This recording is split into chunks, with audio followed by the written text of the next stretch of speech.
Former Pakistani Prime Minister Benazir Bhutto is addressing the press. Let's listen in. The people who planned the assassination attack on me are not Muslims.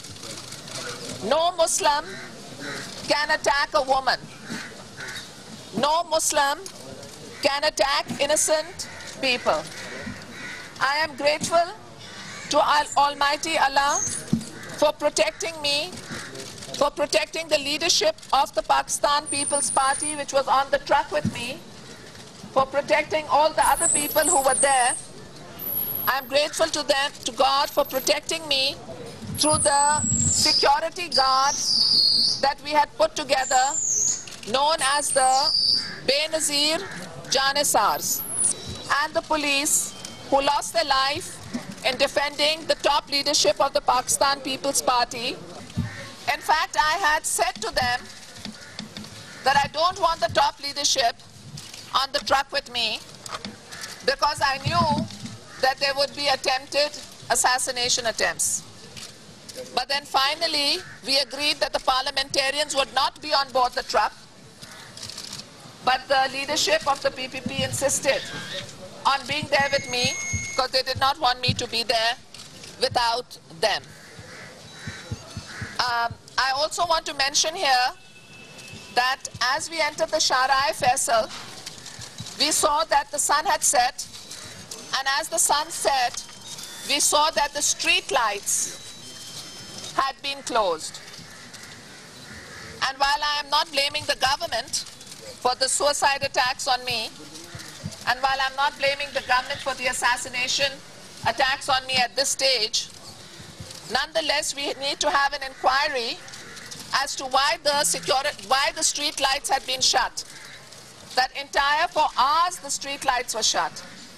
My Vice President tried to get in touch with the National Security Advisor, Mr. Tariq Aziz, to tell him that our security guards were having a difficulty in identifying suicide bombers and snipers and people with weapons because we couldn't see. We were moving in the darkness, we could not see around us. And it was impeding our security. The government knew we needed security because Raja Parvez Ashraf had written a letter, 2 letters, to the Interior Ministry, I believe. I had gone in a petition to the Sindh High Court demanding security, and I am grateful to the Sindh High Court for ordering that as a former Prime Minister and as a citizen. I was entitled to that security. But I know that if the street lights had been on, our guards would have spotted the suicide bombers because they had been trained to look out for the suicide bombers. When we could not get in touch with the National Security Advisor, we tried phoning other people, but the phone was not working. So then Ms. Sherry Rahman said that she would send text messages to some members of the press to alert them that we were facing a security difficulty because the street lights had been shut off. Anyhow, despite that security, we had floodlights, and we were scanning the crowds with the floodlights. But it was difficult for us to scan the crowds because there was so much darkness that we simply could not see. But I knew that the guards were around me, and I had my faith and trust in them, and my faith and trust in Almighty God.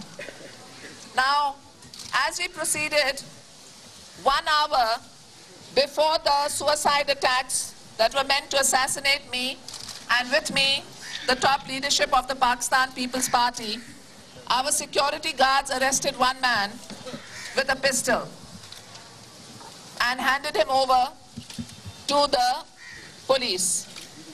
30 minutes before the suicide bomb, my media cell here received a call from the PPP camp at Nursery. And the PPP camp at Nursery, the man who had got hold of a phone, he said, we found a man with a suicide belt and we've handed him over to the police. But we are not satisfied with what the police are doing. then I said to my political secretary, that why don't we go through my speech now? So then I went through the speech with her, and then I said, have you covered all the points? And she said, you haven't covered one point. I said, what is that one point? And she said, you should also mention that we have asked the Supreme Court to allow political parties to operate in the tribal areas so that we can bring moderation to those areas, empower the people, and attack extremism. And just as she said those words, the first bomb went off. We both heard the same first bomb, and she sort of got up, and I said, wait. She said, let us see if it is a firecracker, because as we were coming, some people were letting firecrackers into the sky, and we don't want firecrackers. We thank the people who want to set off the firecrackers, but from a security point of view, firecrackers are not good. So when the firecrackers were going off, at that time we thought there might be an attack, and I had moved to a safety position.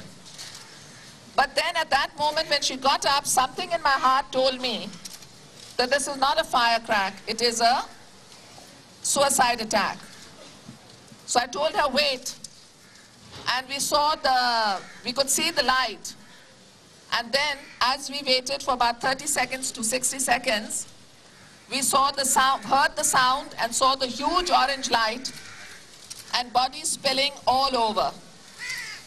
At that time, some of the security guards came and they wanted to evacuate me, but I told them to wait because we were not sure that there would be more people around. But then we were told, no, you have to be evacuated because there's a fire. Now at this time, there were also shots that were fired, and the truck came to a halt. But we don't know, because the truck was moving and it was halting. We don't know whether the truck came to a halt because someone fired at the tire to bring it to a halt, because we'd already caught one man with a pistol. And we've also heard that the driver has been wounded. So we don't know whether there was a deliberate attempt to stop the car by firing at the truck and the driver. We are investigating that. And certainly this matter needs to be investigated as to why the lights were out on the whole Shara vessel, especially since everybody was watching what was happening. So the shots that, we know shots were fired, and they were fired towards the truck. So these weren't shots by our defenders who would fire in front of the truck or away from the truck. These were shots that were fired either immediately before the suicide bombings to stop the truck, or immediately after the suicide bombings to kill the people who were there. But nonetheless, even though the suicide bombing failed to kill us on the truck because of the security guards who gave their lives. This is from the police van was first hit. The police van was hit and the policemen died.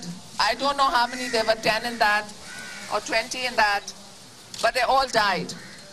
But despite seeing the police car blow up right in front of their eyes, the Benazir Janissars did not run from the scene. They stood their ground, and they stood all around the truck, and they refused to let the suicide bomber, the second suicide bomber, get near the truck. So the second suicide bomber hit the security guard's wall. Because he hit the wall, he couldn't hit the truck, but he hit on the side at the back of the truck. Well, I was at the back, but he hit more towards the front, where I had previously been sitting. But as I said to you, I had gone down first to adjust my shoes, and after that I had gone to the back of the truck. So my political secretary and I were at the back when this happened. The limbs started blowing up. There was blood and gore on all of them. And it was a very traumatic sight for us to see the dead bodies littered in the streets. We could clearly see the dead bodies because of the light that came from the blast. It lit up the area around, and there were bleeding, dead bodies, maimed bodies there. And then people evacuated me from the scene, and the rest were evacuated. The Makhtoom Amin Fahim, although he was hit by a small splinter, he nonetheless was very courageous, and he told the others, the ladies, to lie down. The Aftab Sheban Mirani, the defense minister, he had the presence of mind to tell people, he was also with us, the former defense minister, and he told people to lie down. One of the fire came and started burning Raja Parvez Ashraf. And my security advisor, Dr. Malik, quickly picked up a carpet and wrapped it around him. Otherwise, there was a danger that the truck would have caught fire. And people there were all very traumatized, but our trauma was nothing compared to what had happened. And we owe our lives to those boys who, even after the first attack on the police convoy, just moved forward to cover the gaps and took up the cordon around the truck. And even though it was an armored truck, it was such a powerful bomb that the armored truck has been dented. So if there had been a direct hit, the armored truck would have blown up. The death toll itself, until last night, 140, of which until last night, we knew, last night or early hours of this morning, at 5:30, 50 of our security guards died. Maybe even more than 50 up till now. We don't know the latest results. This was a dastardly and cowardly attack, the first in the history of subcontinent, first in the history of Pakistan, of multiple suicide attacks on a political leader. And as I mentioned, no Muslim can do this, no real Muslim can do it, because it is against our religion to kill women, and no real Muslim can do it because it is against our religion to kill innocent people.